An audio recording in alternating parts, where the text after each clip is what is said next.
All right, so we're back because I found my first patch, and I want to just go in to show you what the dermatologists, I believe, call psoriasis. And that just means, like right here, you just have a lot of it that happens to collect here, unlike this area maybe down here or this area up here. So we're going to watch me get that up in real time,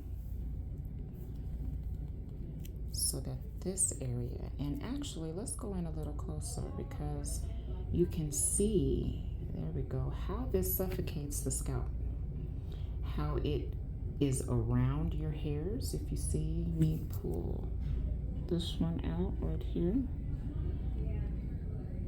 you can see your hairs are in between it. Can you see that?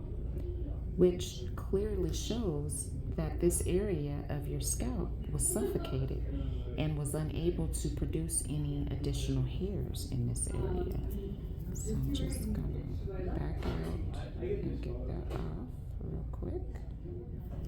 So we don't have to add oil to this because I've learned oil doesn't get this off. It just adds to it. And yes, it eliminates it from the human eye, but why would we do that if it comes off?